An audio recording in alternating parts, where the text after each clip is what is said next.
అందరికీ నమస్తే అండి. ప్రముఖ బాలీవుడ్ నటుడు, మన తెలుగు ప్రేక్షకులకు కూడా ఆయన బాగా పరిచయం సైఫ్ అలీ ఖాన్. సో కరీనా కపూర్ హస్బెండ్ అనమాట.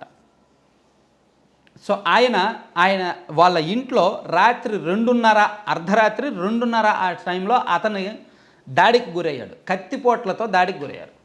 అంటే అతని మీద హత్యాయత్నం జరిగింది. త్రుటిలో తప్పించుకున్నాడు. ప్రస్తుతానికి హాస్పిటల్లో ట్రీట్మెంట్ తీసుకుంటున్నాడు. కొంచెం క్రిటికల్గానే ఉంది సిచ్యుయేషన్.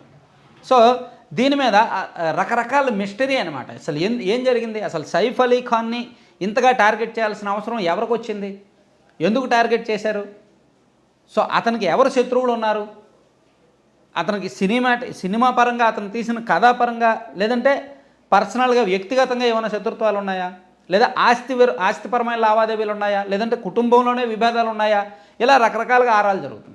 దీనిలో కొన్ని అనుమానించాల్సిన విషయం కూడా ఉంది. ఆయనకు 2:30 టైంలో అతని మీద కత్తులతో దాడి చేస్తే అతన్ని హాస్పిటల్కి తీసుకెళ్ళడానికి దాదాపుగా 1:30 టైం దాటిందంట. అతని కుమారుడు ఆటోలో తీసుకెళ్ళాడు.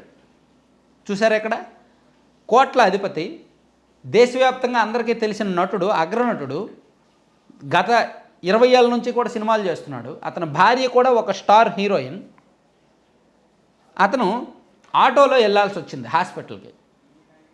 సో అసలు ఎందుకు ఎవరు రెస్పాండ్ అవ్వాల, కుటుంబ సభ్యులకు తెలుసా తెలీదా, అసలు దాడి జరిగినప్పటికీ అతను ఒక్కడే ఇంట్లో ఎందుకున్నాడు, అతను ఒక్కడే ఇంట్లో ఉన్న విషయం ఎవరి ద్వారా బయటకు లీక్ అయింది.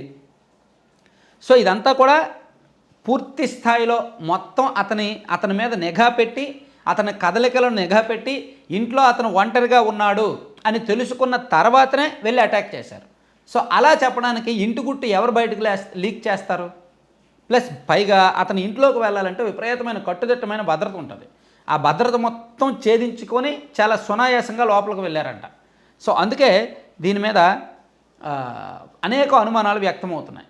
పోలీసులు కూడా చాలా సీరియస్గా రెస్పాండ్ అయ్యారు, చాలా సీరియస్గా దర్యాప్తు చేస్తున్నారు ఈ కేసుని. సో సైఫ్ అలీ ఖాన్పై దాడి సమయంలో కేకలు వినిపించినా ఇంట్లో కుటుంబ సభ్యులు ఎవరూ లేకపోవడం, ఆ సమయంలో ఒకే ఒక్క పని మనిషి ఉండడం, అలాగే అతని ఆసుపత్రిలో చేర్పిన చాలాసేపటి వరకు అతని భార్య కుటుంబీకులు ఆసుపత్రికి చేరుకోలేకపోవడం, ఈ విషయాలపైన కూడా చర్చ జరుగుతోంది. సో ఇదంతా కూడా బాలీవుడ్ లెవెల్లో మీడియాలో వారుస్తున్నారు. అసలు దుండగుడు ప్రైవేట్ భద్రత మధ్య అంత కట్టుదిట్టంగా ఉండే ఇంటి పహారాన్ని ఎలా దాటుకొని లోపలికి వెళ్ళాడు.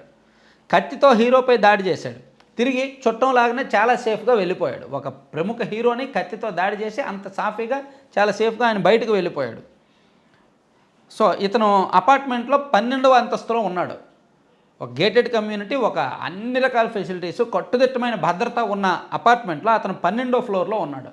అర్ధరాత్రి వేళ 12వ ఫ్లోర్కి గుర్తు తెలియని వ్యక్తి వెళ్ళాడు అంటే ఎవరికి తెలియకుండా జరుగుద్దా, సీసీ కెమెరాల్లో రికార్డ్ అవ్వదా, బయట సెక్యూరిటీ వాళ్ళకి తెలియకుండా జరుగుద్దా. సో ఇవన్నీ కూడా అనుమానిస్తున్న అంశాలు. దీంతో ఆ ఇంట్లో పనిచేస్తున్న 3 పని మనుషుల వ్యవహారం మీద పోలీసులు అనుమానిస్తున్నారు.